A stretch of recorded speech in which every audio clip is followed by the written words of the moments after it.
Beauty and the Beast 2017 was the most disappointing thing since my son. But while my son was eventually killed by a boar in Times Square, fuck it. I'm not gonna do a bit. Let's just get this over with. I love Beauty and the Beast. It's my favorite trope of all time. I've written variations on it so often that I once flat out told the story in my own way. I'm referring to La Claire et le Stegosaurus, a Jurassic World fanfiction. Although this was a zero-budget project based on two pre-existing properties, it somehow turned out better than the 2017 Beauty and the Beast movie, despite being written earlier and featuring only one person in its production. Is it really fair to compare a multi-million-dollar movie to a fucking fanfiction? Well, this director also made Dreamgirls and at least 2 Twilight movies, so yes, I do think it's fair. I'm not a literary genius. I can barely even pronounce the title of my own work, despite the fact that I'm bilingual. But this new movie was so shit that it actually made fanfiction look good. And don't you go saying that I'm just favoring my fanfiction because I wrote it. I hate my work and I hate myself. I'm not sour that this new movie was different from my fanfiction, or from the 1991 version, or from the Cocteau version. It sucks on its own terms. It sucks more than the version with rock monsters, for Christ's sake. I'm not blinded by nostalgia either, and I gave this movie a chance. Every trailer they released just got worse and worse, but I still decided to give it the benefit of the doubt. I invested my money into an Ultra AVX ticket. That shit is expensive. I didn't want to waste my money on this turd. Mathematically speaking, my low expectations should have made me more forgiving, but this film was even shittier than my worst nightmare. It was stupid and incoherent, just like that fanfiction sequel I wrote, from which I will also be drawing comparisons. So here's my point-by-point analysis on why this film fails on every level. I genuinely want to find out why a 20-year-old fanfiction author managed to make a better product than fucking Disney, the most powerful corporation on Earth. I think it might have something to do with the fact that I kind of cared about the source material. I mean, I've seen a billion versions of Beauty and the Beast, even the crappy knockoff ones. As I said before, it's my favorite story of all time. I wouldn't call myself a Beauty and the Beast expert exactly, because that's kind of stupid, but I do think my qualms have something to do with the fact that I've seen what works and what doesn't work in a Beauty and the Beast story. That being said, I think I'm ready to start breaking this shit down. By the way, I will not be avoiding spoilers for any of the movies I discuss. Also, if you want to have a discussion about any of the points I bring up, please do so in the comments section. But remember, this is just my opinion. I have a lot to cover in this review, so I'm not going to go in depth on every single point. I'd be more than happy to elaborate on anything I say from this point on. So let's get started. First, the opening narration sucks. Suck is a vulgar and subjective term, of course, but before you go rushing to your keyboard, let me explain. The narration feels rushed, and it leaves nothing to the imagination. You have to strike a balance between being vague and being clear, of course. You shouldn't force the audience to make leaps in logic, but you also shouldn't treat them like a kindergartner. The stained glass opening from the original was stylized, and it also helped explain some fairy tale aspects of the story. It didn't confuse you, and most importantly, it didn't make you look at ugly French outfits. By the way, I tend to joke a lot, so don't take everything I say seriously. So there's no clear purpose to the taxation and furniture subplot. It kinda shows how the prince is a dick, but so what? It feels like a weird elaboration. I think I liked it better when he was just selfish and unkind. It somewhat explains the furniture part of the curse, but not exactly. A much better way of handling that would be to say he treated people like objects. Like, it's not really clever, but it makes more sense than saying he has an obsession with furniture. It also breaks the conceptual symmetry of what they're saying. If he fills his castle with beautiful people and beautiful furniture, why would the curse make it so it's filled with beautiful furniture and one really ugly guy? The acting and tone in this first scene is really obnoxious and loud. I wouldn't go so far as to say that it was cringeworthy, but it kind of was. So I guess I did go so far as to say that. I'm still more consistent than the plot. So there's this big loud song with a harpsichord or some instrument that looks like a harpsichord, and it kind of blasts your eardrums. This backstory was a lot more effective when it was subtle and mysterious. In the 1991 version, the Beast is kind of hidden for the first part of the movie. You don't get a clear look at him for a while. This movie, however, is showing too much too early. It ruins any attempt at a mysterious atmosphere that they try later in the movie. This backstory really should have stayed in stained glass. It feels like an amateur mistake, especially since they did this in the animated sequel movie. So you might be wondering why I haven't compared this movie to my fanfiction yet. Actually, you probably forgot, but I'm not going to hold that against you. In my fanfiction, the Beast does have a backstory, but it's revealed partway through. I actually really liked the backstory that I came up with, so I was going to do an animation short about it, but I'm so lazy that I haven't even started yet. Anyway, magic in fairy tales hardly ever makes sense. It gets even worse when you try to apply real-world logic to it. That's why you shouldn't try to explain your way out of a plot hole unless you're 100% sure you know what you're doing. As you might have guessed, this movie isn't terribly good at doing that. Case in point, the Enchantress is a terrible character. What's even worse is that they try to bring her back throughout the story to make it better, but it only makes things more confusing. Was it really so important to her that this one prince learned a lesson? Like, she could have just fucked him over with a curse and left. If he continues to be a dick, he'll be punished forever, right? But if she intervenes, then when he actually learns his lesson, it seems less genuine. I'm not sure what kind of witchy, magical lady she is, but I think she would have better things to do than stalk this one person for over a decade. Actually, they changed the time frame, but I'll get to that later. So why is this particular prince so important? I assume there's lots of dicks in the world. I mean, the village near the castle is full of them. Oh, and speaking of the villagers, the subplot about them forgetting their loved ones sucks. First of all, do teacups even age? And second, it only brings up more questions. Like, do all the villagers just have these huge gaps of memory like Mr. Potts? Does he not question things like having empty rooms in his house? You could argue that he somehow has false memories like they did in Frozen, but the problem is they explicitly say he has trouble remembering things. This is implied to be tied to the curse. If you forgot people as important as your wife and child, you'd think that the gaps in his memory would be huge though, and, maybe there'd be a problem with that? Like, how specific do the memories have to be erased? Is it just the memories that are concretely about the person? I'm sure you could come up with excuses for this, but that's kind of missing the point. If you have to speculate this hard about a simple plot, it's not doing its job. But anyway, I guess we'd better move on. Emma Watson can't really sing. And I'm not just talking about the autotune, she just can't sing with passion. You know how there's teenagers who will try to sound really pretty but then all the emotion is lost in their voice? Yeah, that's kind of what this feels like. Anyway, I don't know why this is so bothersome to me, but I really don't like it when Belle gives the donkey an apple. What is the film trying to tell you? Is it that she's nice? We should already know she's nice. This is gonna sound like a conspiracy theory, but I think the reason they put this in the movie is because she's a dick in the other scenes. I also think the director doesn't understand why Beauty and the Beast was so good in the first place. This can be seen in simple interactions, such as the lines, "I need 6 eggs," and "That's too expensive." In this version, the same person says both of them. This is such a terrible change. It ruins the opening musical number. Well, the message behind it anyway.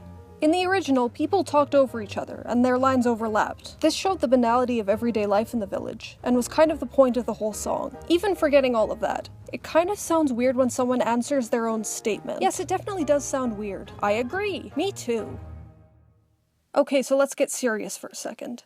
The theme of books as an escape does not work in the story. I feel like they tried to build on this because it somewhat ties into Belle's arc, but they only made it worse. Now, there is a way to make it relevant, and I'll get into that later, trust me. By the way, Emma Watson's jaw sticks out, and I think that's how she acts. Okay, so here's another moment they lifted from the original that they messed up really, really bad. They keep the line, "Here's where she meets Prince Charming," but if I remember correctly, Belle is reading Romeo and Juliet. Like, you could argue that she's referring to Romeo as Prince Charming, but that still doesn't make a whole lot of sense. Also, could we please stop using Romeo and Juliet as this love story kind of thing? It's about rebellious teenagers, and about their families and how they hate each other. To say it's about true love is to not actually engage with the text. Also, it's pretty shitty intertextuality because it has nothing to do with judging people based on appearances. I used intertextuality in my fanfiction as well, but it kind of helped you understand the characters. Like, you can infer a lot from this one book being very worn, implying that the Beast character was reading it a lot.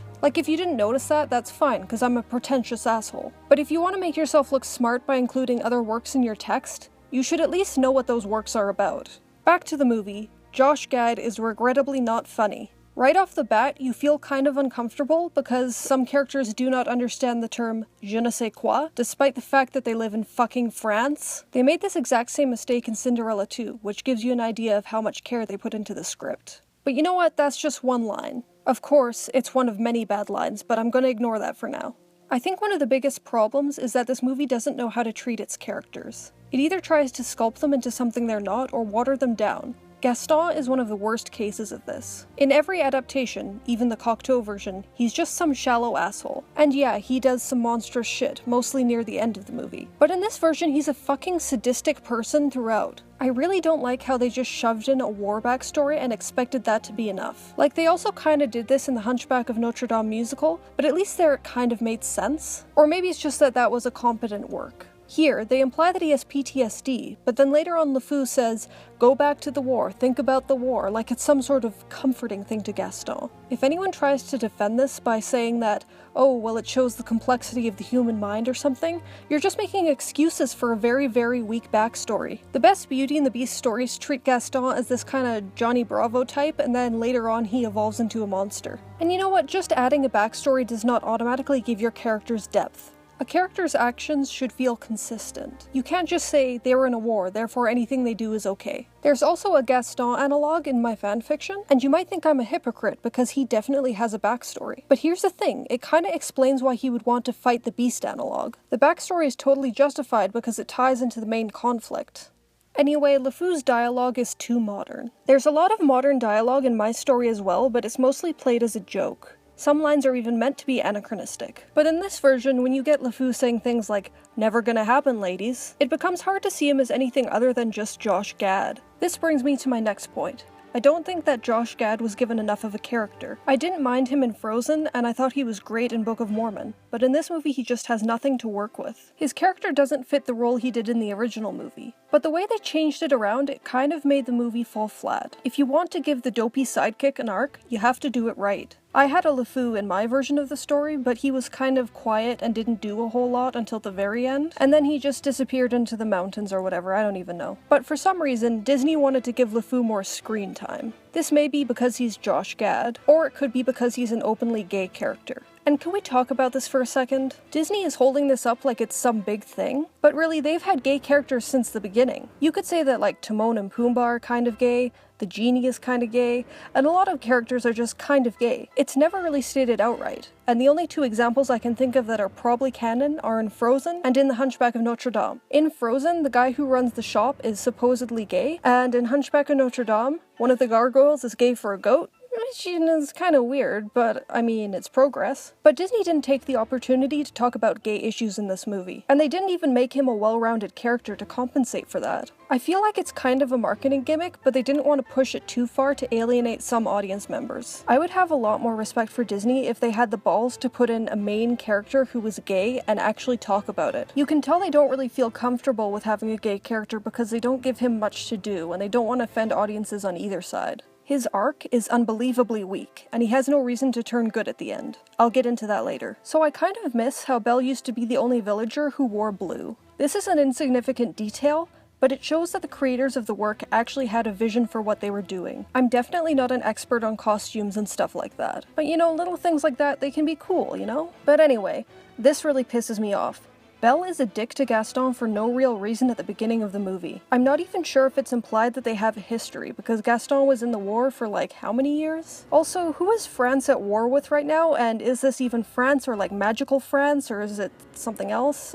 I don't know. So like when Belle is a dick to Gaston in the original, it's kind of justified. First of all, he does dick stuff like dropping her book in mud and putting his feet on her table and stuff like that. But the first thing we see him do in the movie is shoot a duck. I'm not saying there's any problem with hunting or that it's completely immoral, but what I'm saying is that in a Disney movie, when you kill an innocent animal, you're the bad guy. In this one, he just sort of rides into town doing nothing that informs upon his character. Like, yeah, he's coming back from this stupid war, but what if he, like, shot a bird and was like, haha, that's just like how I shot the soldiers? That's even pushing it for the evilness of his character at this point, but I don't care. So he's, like, flirting with Belle and stuff, which I get it, it's annoying. But the way she reacts, it kinda seems a little bit too much. Like, if he was doing this every day, I would kinda understand, but this is the first time the audience has seen them interact. Like, if Belle really wanted friends, why wouldn't she just talk to this one guy? I get that he's kinda self-centered and stuff, but isn't she just judging him by his appearance? My main problem is that he doesn't seem like that bad of a guy in these first scenes. In the 1991 version, he was being really presumptuous and he was saying how they were gonna have kids and dogs and live in a house and all this stuff that kind of makes you question if he has nefarious motives and stuff. Like in the 1991 version, he clearly doesn't respect her as a person, but here he's just kind of being awkward. I'm not saying it's okay to flirt constantly with someone, but considering the screenplay, it just kind of doesn't give the audience a reason to hate him that much. Instead, Belle kind of reacts very sourly and it makes her look like a jerk. The Belle analog in my story, named Claire, only starts acting like a bitch once she's kidnapped. Which, you know, makes sense because she's being held in a castle against her will. For the first part of the story, anyway. But anyway, in this version the characters are so watered down. The only depth they have is brought from the original 1991 version. Anything else just adds inconsistency. This movie doesn't really know how to handle old material or add new material. And one thing that really bugs me is that this movie tries to be darker than the original version. There's nothing wrong with the movie being dark, but this movie tries to be serious and is only boring. Case in point, Maurice is a terrible character. He's no longer quirky and goofy and stuff like that, he's just kind of there. Like, if you're going to make a comedic relief character very serious, you have to replace it with something good. But that logic doesn't really make sense in the first place. That's just not his role in the story. So they keep the line, "My daughter? Odd? Where would they get an idea like that?" Only now it's not a joke, it's just a line. Why would you keep a joke in the movie if you're going to play it straight and not have the actual joke in there? It's like you're sucking the life out of the dialogue. Not everything has to be funny, but when a line is intended to be funny and you make it just there, it kind of sucks. And once again, they try to use backstory as an excuse for depth. But you know what? Maurice's backstory makes him worse, because he's a fucking lying asshole. Like, if your mother died of natural causes and your father didn't tell you, that's kind of a dick move. It's not like he had any guilt because it was his fault or anything. Like, yeah, I know he's sad about it, but that doesn't give him an excuse to lie to Belle. So parental death is a big theme in my story as well, but it kind of serves the plot. Both main characters lose a parent early on, and this is a plot device because of magic flowers that I won't explain right now. But it also expands upon their character. Anyway, in this version, there's a white horse, but it's not named Magnifique. And I know that in the 1991 version, his name was Philippe because Philippe means lover of horses. But if you're gonna make the horse white anyway, why not make that reference? Instead of making this kinda clever reference, they instead do the most obvious thing of using the Jean Cocteau arms. And I'll get to those. So they brought back the plot point where Maurice steals a rose.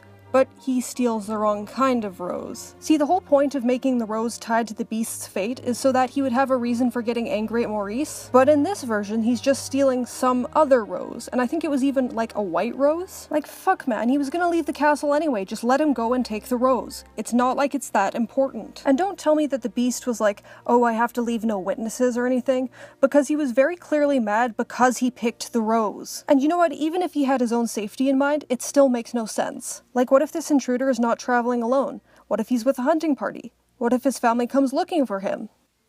You could argue about whether it's safer to keep Maurice a prisoner in the castle or to just let him go, but in the end, both options are kinda equal. But anyway, let me just talk about this for a second.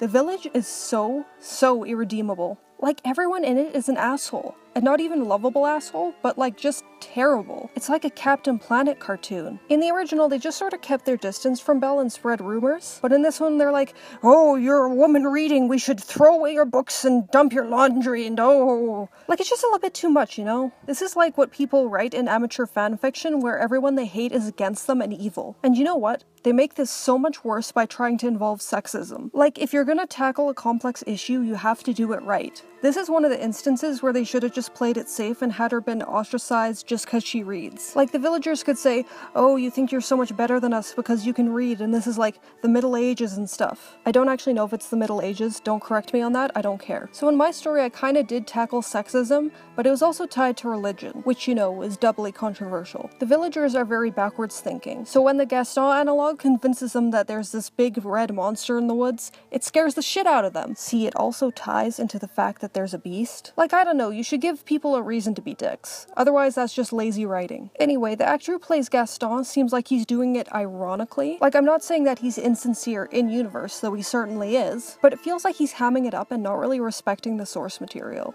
This may not be his fault, it could be the direction, but it feels like he doesn't take this movie seriously. Like, I don't blame him, but you know what I'm saying. Anyway, I don't like the village set in this version because it feels kind of cramped, and that one gate gets very boring. It kind of feels like Newsies or some other Disney movie that clearly didn't have that much of a budget. And speaking of technical stuff, the wolf chase scene is really boring and flat. Like, when you imagine the scene, you kind of picture these low angles and the snow being kicked up and growling and snapping, but instead it's just kind of filmed like I could do on my phone. Like, whoa, we're following this chase, but it's completely flat and a little bit stationary. Like, yeah, it's a good idea to point your camera at the thing you want to focus on, but you should get a bit creative with that. I know it's hard to compare film to writing, but I did write a chase scene in my story. There was a stag that was trying to run away from hunters, and there was like snow and huffing and puffing and like screaming and arrows and all this stuff. And you know, trees. Trees are good for action scenes. Then again, trees can be kinda stupid. So Maurice stops because this tree is hit by lightning, which, you know, I get that it's inconvenient to go around it, but you shouldn't change your path just because something blocks your way. Like, if I'm on the highway and there's like a sofa in front of me, I don't take another road. Cause like the whole point of the original is that he got lost and he didn't know which road to take. If he already knows that he's going to be going the wrong way, then it kinda makes him look like an idiot. Like, if he was afraid of the weather or something, he could have just gone home. Unlike the original, I don't think there's a time limit for when he has to be at this sales thing. Like, I don't think it's a convention anymore, so he can just go whenever. So another pointless thing is that there's this lead wolf who has like a scar or something, and it just feels kind of pointless. Like, it doesn't come back at all later in the movie, so why even put it in there? So I don't like the idea of a perpetual winter, even though in my story I had a perpetual summer near the castle. If you actually pay attention, you'll see that the 1991 version takes place over 3 days. In that time, you see it turn from fall to winter, which is kind of an exaggeration, but the landscape helps emphasize the mood, so it's like purposeful? But anyway, why is there hay and water in the stable of the castle? Like, Maurice just got there and the enchanted objects weren't expecting him. I don't remember seeing any other horses in this castle. Okay, so this is the part with the Cocteau arms. Phantom of the Opera 2004 also tried to use the Cocteau arms, but I think that's because the directors didn't really understand what the Cocteau arms were. Like, okay, it kind of makes a little bit more sense in Phantom 2004, and you know what? It really hurts me to positively compare that to this movie. But anyway, I used the Cocteau arms too, but it was kind of like a joke. The point being, the Cocteau arms are really famous, so you better do them right.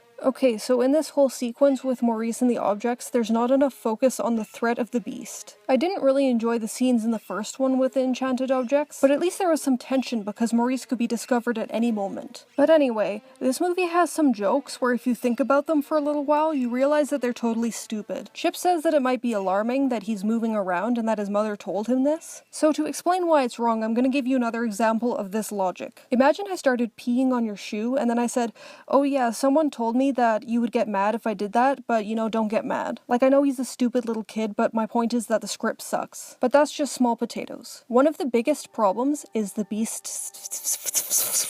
Fucking, I can't say that word. Is the design of the beast. And you know what? I think pretty much everyone agrees with me on this point.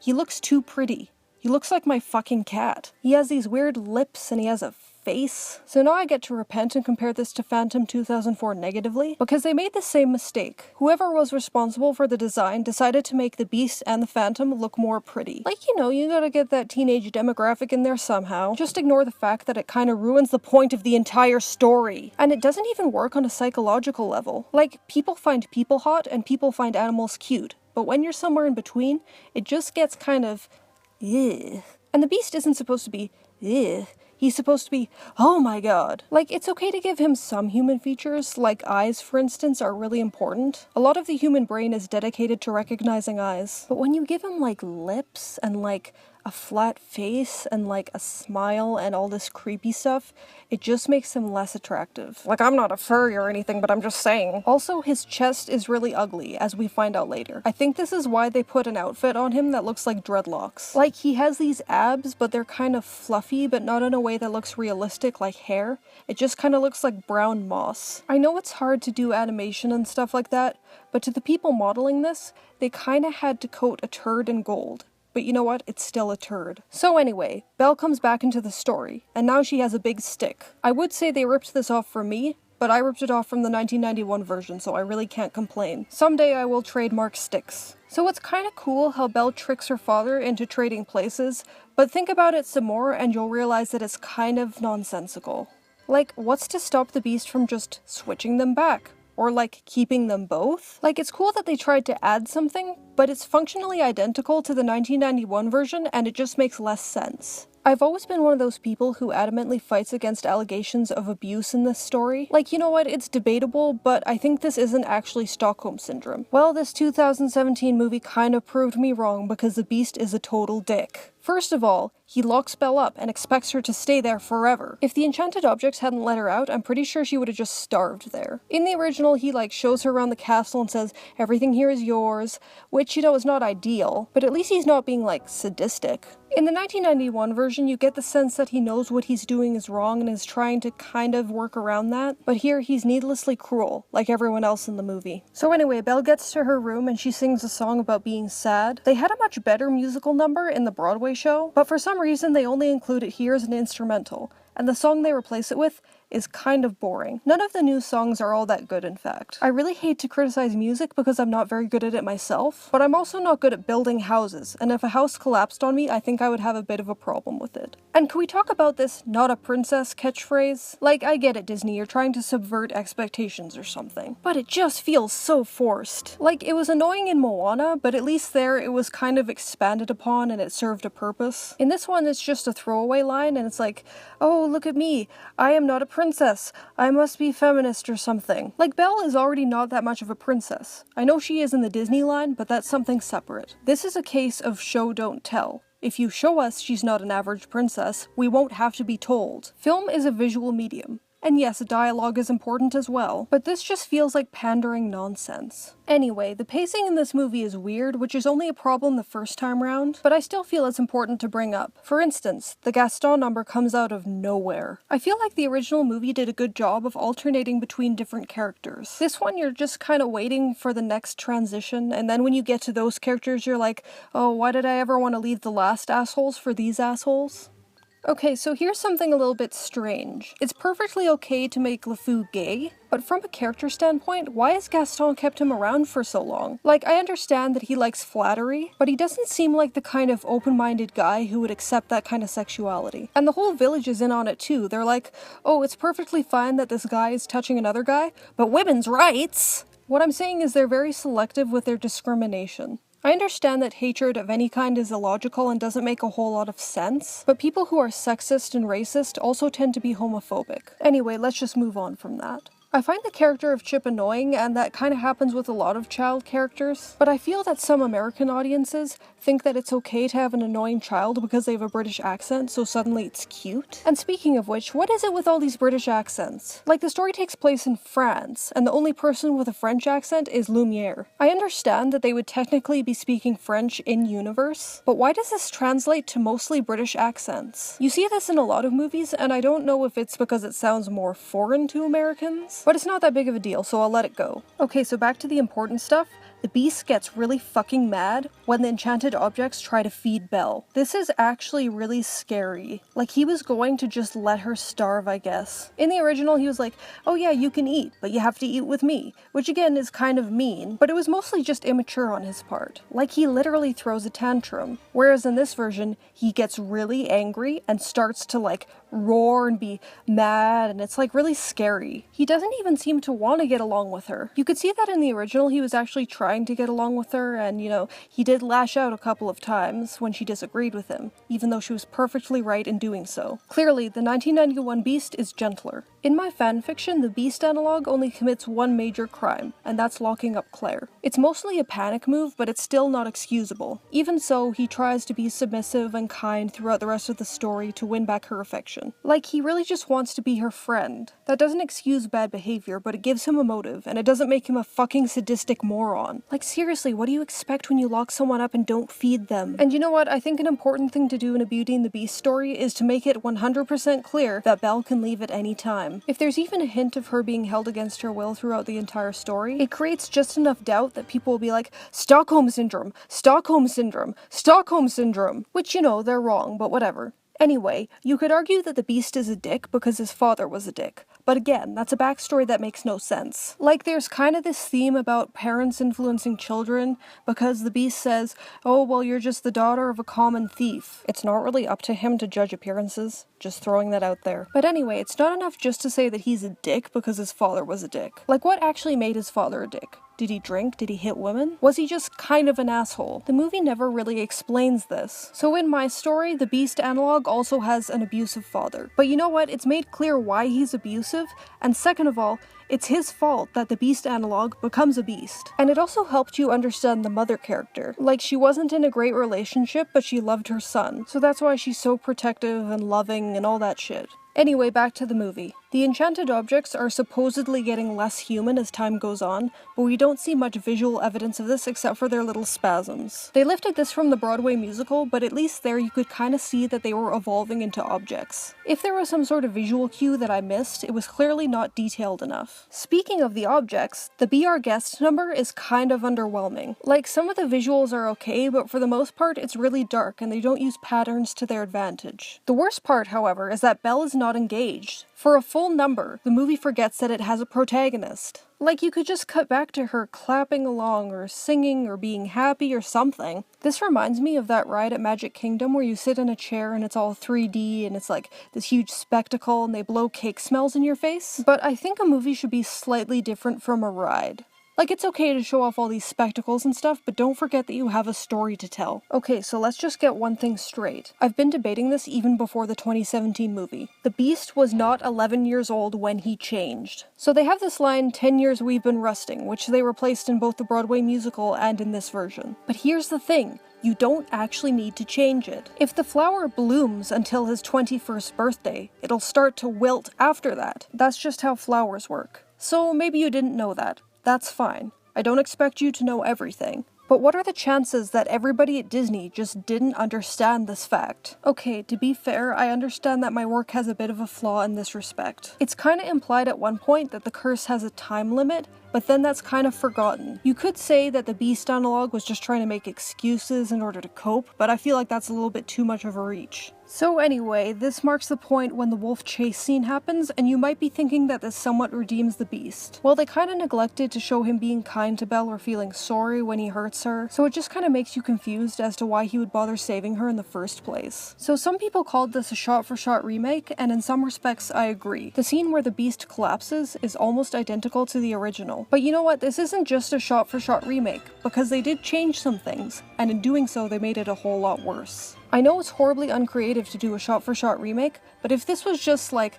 a live-action Beauty and the Beast that was exactly the same as the original, I would have been more okay with it. Like, that would have still been offensive, but in different ways. So back to Maurice. The lightning tree resurrects itself for some reason. Like, I don't know, maybe it was the Enchantress, but it's never explained, so I don't care. Anyway, that's not a big deal. The point of this scene is that Gaston tries to literally murder an elderly man. Like, I get it, he's the villain, you want to make him look bad. But you should see his true colors near the end of the story when it has some consequence. And you know what, even this is too much. Like, kicking an old man out of a bar is really dickish, but it's not really flat out murder.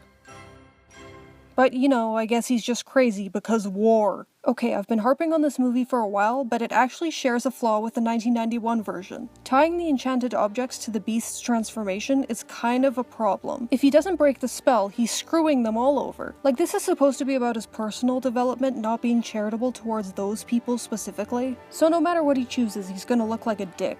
I kind of like that they acknowledge this when the Beast says, "I wish I could have freed you all," but it also draws more attention to the plot hole, which is kind of counterproductive. If the objects were selfish people as well, it might feel more justified. They try to do this thing where they're being punished for not intervening with the raising of this prince. Like, you know what? If these people are peasants and the king is doing shitty stuff, it's not up to them to stop him. I'm pretty sure that's something that would be grounds for beheading. This also conflicts with the fact that the Beast has this ironic thing where all of his people are being turned into objects because he liked objects and the furniture and all that shit. Like, pick one explanation, please. Stick to it. Okay, so how much of the curse does Belle actually know about? Mrs. Potts slips up and says that the beast is a prince of a fellow, and she's all like, oh no, I shouldn't have said that. But later on, she says that he'll stay a beast forever when they stay furniture forever. So you could say that maybe Mrs. Potts told Belle off screen that the beast is actually a prince. But first of all, that kind of invalidates the whole true love thing. And second, if it doesn't happen on screen, it's not a very good support. I could say that off screen, the beast and Belle have a farting contest, but that doesn't necessarily make it true. What I see in this plot point is the script forgetting which characters know what. Like, the audience knows about the curse, but Belle shouldn't by this point. So you can have these moments where the beast dodges around questions. I kinda did this in my story. Many times he almost slips up, but at the same time he's kind of accepted that the curse may not be broken, so he could theoretically get the Belle analog to love him, but his main goal is just fitting in no matter what he is. Like, it's not ideal to live the rest of your life as a dinosaur, but at this point he'll take what he can get. Okay, so this movie decided to bring back the shitty intertextuality of Romeo and Juliet, but I already covered that, so I won't go into it further. It's kinda strange how in this version, the beast doesn't really give Belle the library. Like, in the 1991 version, it was a specific gift that he thought of beforehand. In this one, he's just kinda like, oh, well, you like books? Take the library, that's fine. This seems like a small thing, but really think about it. As a point of comparison, ask yourself which of these gifts is better. A mixtape with your favorite songs, or an iTunes gift card. I understand it's easier to do what you want with a second choice, but the person giving it to you clearly doesn't know that much about what you like. So the beast ends this scene by making a really bland and unfunny joke. Maybe it was just ruined because I saw it in the trailer, but I find it hard to believe that any of the audience would actually laugh at it. Like, I can think of at least 5 stronger ways to end that scene rather than having her just burst into laughter over something really stupid. In my story, there's a lot of jokes, but they actually kind of further the plot. Characters will often joke about past events to sort of brush them off, or they'll make little quips about their sexual tension to sort of dissipate it. This helps further the plot, and it's also character development. But anyway, how does this beast show his affection? Well, for starters, he bashes Belle's face in with a snowball. Like, yeah, I understand it's a joke, and it's kind of funny, but it's kind of left hanging and there's no real punchline. Wouldn't it have been better to show her laughing, or else have it be an anti-joke where she's actually hurt and they cut to them, like, tending her concussion or something? They actually did this better in the 1991 version. It happens in the background, so you might miss it. The beast lifts this giant snowball over his head, and then Belle throws a snowball at him and he like drops it on his head and it's fine. It's funny because he gets his comeuppance, and she doesn't get a head injury. Side note, the scene was underdrawn in the VHS release. They fixed it on the DVD. Speaking of underdrawn, did you ever see that ripoff of Beauty and the Beast that was like Thai or something? I think the trailer is no longer on YouTube, but it was pretty shameless, and it kinda reminded me of this movie. Okay, so there's another unfunny joke, and this time Chip makes it. It's the one where he says he's older, and you know what, it's a stupid kid joke, so whatever. But this movie doesn't have much going for it, so I wish they just cut that stupid moment. Like, why not? They have a huge budget, they can do reshoots, they can get rid of stuff that doesn't make sense or is stupid or pointless. Like, I don't know, just replace it with something funny. I don't remember anyone laughing in the theater, even the people under the age of 5. Okay, so here's an actual problem. It's not just a nitpick. The magical book is the stupidest plot device I have ever seen in a movie. Not only does it open up a lot of plot holes and plot conveniences, but there was already an object that could have served in its place. You know how Beast has this magic mirror that allows him to look at the outside world? Well, isn't the idea of an outsider looking in made less tragic when he can just go to, like, Jamaica and have himself a nice vacation? Like, I understand that the world is not accepting of a beast, but come on, when you give him the ability to teleport anywhere, it kinda makes his isolation less sad. Actually, this whole sequence is pretty bad. The death of Belle's mother is treated like it should be important, but really it has no effect on her arc or the plot. Like, yeah, I guess she discovers that her dad was a lying asshole, but other than that, what do we learn? Oh, her mother died of the plague. Well, we already knew she was dead, so why does it matter that she died of the plague specifically? If you wanted to actually give Belle a better arc, you could have expanded on the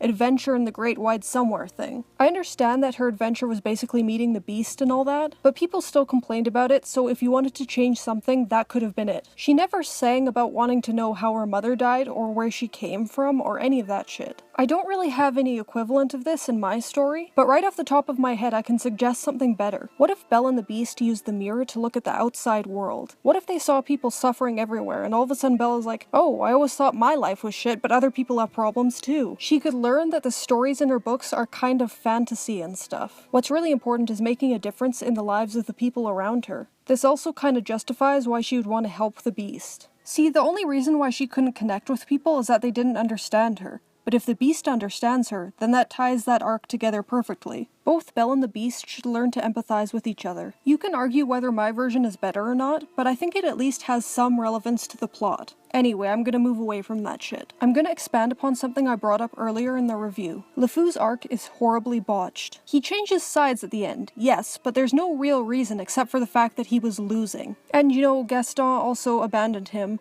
Come on, it's Gaston, did you expect him to be loyal? Like, his whole arc is feeling uncomfortable, and then feeling uncomfortable, and then all of a sudden he's like, okay, yeah, I was feeling uncomfortable before, so I guess I'll abandon you as well. He never really makes a stand against Gaston and says like, you know what, these magical objects are right, we should treat people equally. That would be relevant, so we can't have that in this movie. It's kinda like in Anastasia when Bartok the Bat is like, oh, well now I'm finally uncomfortable, so I'm gonna fly away and then I get a lady bat at the end. LeFou even gets a love interest like Bartok does! I think he used to be like a box of Hawthorne wipes. Anyway, why would the village trust LeFou over Gaston when they were asking for proof of Maurice's death? Actually, I kind of forgot whether they think he's dead at this point, but my point still stands. Isn't Gaston supposed to be like the town hero or something? Why would they trust this goofy little guy who doesn't really know what he's doing? I think the whole reason that LeFou's arc is terrible is because Disney wanted to seem like they're progressive, but really they don't know how to handle characters at all. You can definitely put a message about misfits in Beauty and the Beast especially, but they didn't really do that. He just sort of gets crushed by a harpsichord and that's all. And you know what? It would have taken Gaston like 5 seconds to help him up. Like, I understand he's a pompous asshole, but what if you need LeFou's support later on?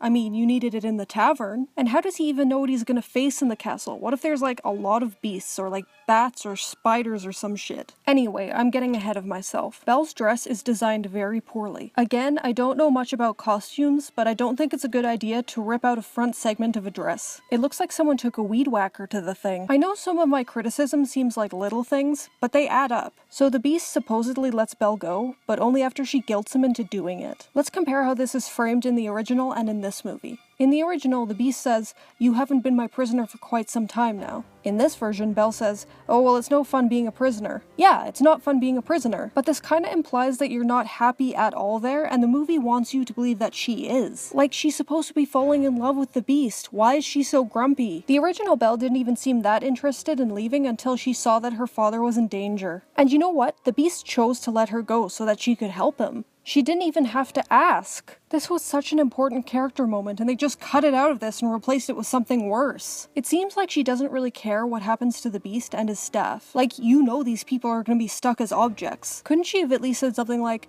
"Oh, well, you know what, I might come back to save you guys, but I gotta deal with my dad first." In my story, there's no father, but she does leave. There's a misunderstanding, and I don't really want to spoil it, even though you're probably not gonna read my shitty story. But whatever, for the one person who might actually read it, I'm just gonna not spoil that. Okay, so once again, in this movie, they replaced a song from the Broadway with a much less good one. I kinda want to fix that take, because less good is not a good descriptor, but I'm too lazy. Like, I don't think they could have had the one from the Broadway either, because that was kinda like an intermission thing. It would kind of fuck up the pacing. That being said, this song fucks up the pacing too. Anyway, Belle comes into town wearing a dress, which is really stupid. First of all, it's probably a good idea to change your outfit when you're going to be riding a horse. I know she wants to save her father and stuff, but just frickin' do it. Second, do the villagers really not question where she got this dress? Like, you don't even have to believe her Beast story, but do you not want to ask her where she got it? Nobody is this stupid. Anyway, this movie doesn't really have an Asylum Man character, or at least not in the same way as the 1991 version. Tony Jay is the best actor ever. With the budget this movie got, I feel like Disney could have reanimated his corpse. This is my biggest and most serious criticism of the film. Okay, so the battle between the enchanted objects and the villagers was already kinda terrifying in the 1991 version, but making it live action amplifies this problem. It's just really hard to pull off cartoon violence in live action. The closer you get to reality, the more you think about things like,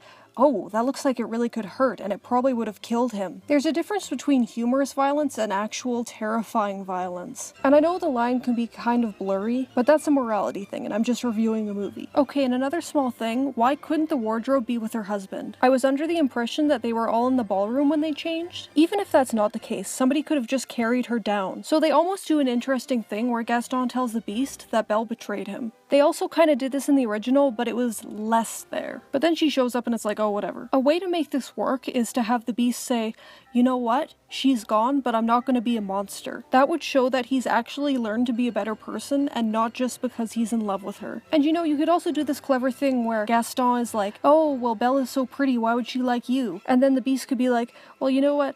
Her being pretty doesn't mean that she's an asshole because I don't judge people by appearances. So like, yeah, it ties the story together. Instead of this, he just sort of like jumps around the castle like a CGI cat, and it kind of reminds me of Twilight. I don't know why, but it looks so fake. Like, when did he even have the time to practice jumping off the castle? He is an animal, but that doesn't give him superpowers. Like, you'd think he'd be a little bit more dignified than that. In other versions, he was like struggling with being an animal or being a prince, and that was kind of like tragic. But here it's just like, whoop, whoop. I'm gonna go jumping off the castle. Okay, so you know how earlier I said show don't tell? Well, there's a really, really bad part in this movie where they just tell. It's the most obvious, terrible line ever. I am not a beast. Yeah, okay, I get it.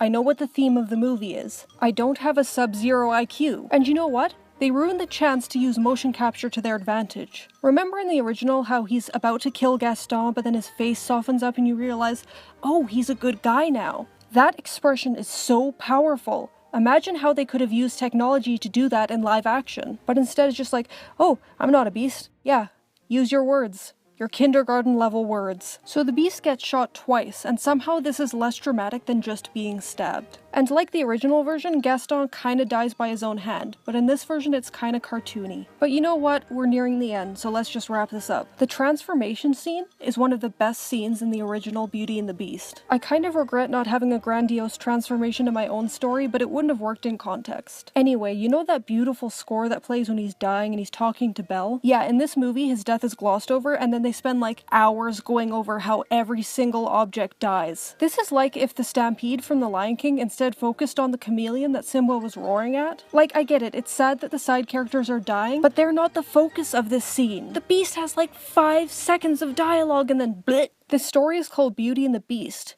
not magical objects. This feels like a Marley and Me thing where they're really, really trying hard to make you cry. And yeah, some people will cry, but I didn't. In fact, I got so fucking mad that they were trying to manipulate me like this, that it ruined the entire ending for me. And you know what? When we do get back to the transformation scene, it's kind of underwhelming. Technology has advanced so much. You could do so much with this scene. But instead it's just like, oh, he transforms, like we've seen people transform in other movies. Nothing especially cool or interesting here. Remember how the pencil tests from the original transformation got a standing ovation the first time they were screened? Yeah, apparently the big effects shot is not worth that much effort now. So what do we follow this whole thing up with? Well, there's a joke about dog pee.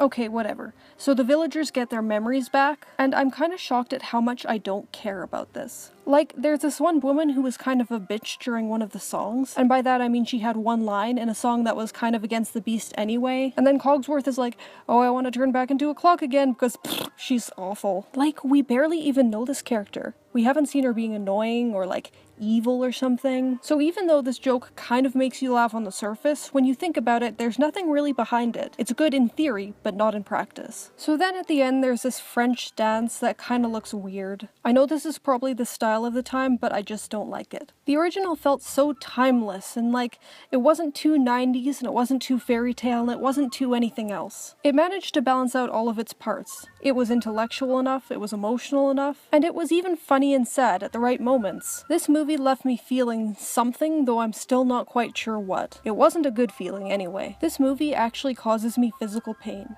and it only got worse the more I didn't address it. I actually started writing this review on the Saturday after I saw the movie, but it hurt so much to talk about this terrible film that I just couldn't do it. And then it dawned on me that this is the live-action Beauty and the Beast. This is the movie that we're gonna be stuck with. Like, you know what? Jungle Book, Cinderella, Pete's Dragon, they all have their flaws, but they were different enough that they had some creativity, and you could actually criticize them as movies. Maleficent wasn't all that great, but at least it was trying to be new and creative. And you know what? It really hurts to see this coming from Disney. As I said before, I've watched knockoffs, rip-offs, all these stupid things. The difference between those and this is that I could separate them from the original movie.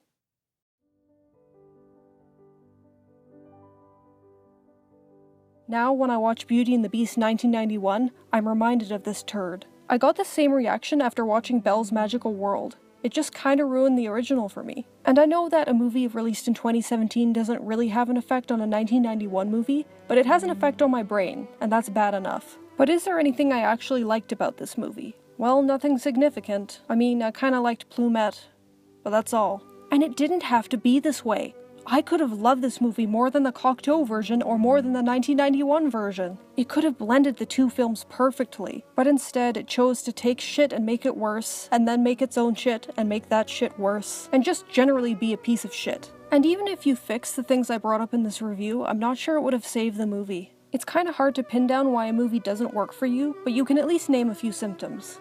I'm sure some of you really liked this movie, but I just can't bring myself to enjoy it. And I'm not trying to hate on this movie. I'm not nostalgic or anything. I still like the 1991 version, yes, but there's a lot of Disney movies I liked as a child that I think are shit now. One recent movie that I revisited is not as good as I thought it was. P.S. I might make a review on Cinderella since I also made a Jurassic World version of that. Anyway, my point is that the reasons I don't like this movie are not just arbitrary. I was really desperate to like this movie. It's almost pathetic. And now whenever I see merchandise from this movie, I just feel awful. I really hope this movie kind of fades away over the next few years, but if it doesn't, I'm gonna be really distressed. I know it sounds like I'm having a mental breakdown, and yes, I actually am. This movie broke me. It broke me in ways I didn't know a movie could break me. I think the worst part about this, though, is that a lot of people think that this movie is brilliant. And you know what, I'm not saying they're wrong or that I'm smarter than them or anything. But I just don't understand how any fan of Beauty and the Beast can see this as anything other than a shameful ripoff. And like, I know Disney made both, so it's technically not a ripoff, but it's an insult nonetheless. I would greatly appreciate it if at least one person who thinks that this Beauty and the Beast is really good tries to re-examine their opinions. In all likelihood, I'm not going to change someone's mind. You can point out logical inconsistencies and problems with filmmaking all you want, but some people will just enjoy what they enjoy. I would actually really like it if one person who likes Beauty and the Beast 2017 could go read my thing and then point out why that sucks. Because when all is said and done, people will have different opinions, and we can't always justify them. I know I just spent an hour justifying my opinion, but that's not the point. I really want to understand why people think that this is a faithful adaptation of Beauty and the Beast. It kind of makes me wonder if people cared about the original story in the first place. Like, I don't know, maybe they just like it because it's Disney and it's shiny and pretty and there's songs and stuff. I don't necessarily think this is the case, but I'm struggling to find reasons why people would actually enjoy this. To me, it was like being stabbed repeatedly. I can only pray that the pain will go away someday. In the meantime, I'll just continue being called stupid for having opinions about things. And you know what? That's fine. Just call me stupid. There is no evidence whatsoever that I have any idea what I'm talking about.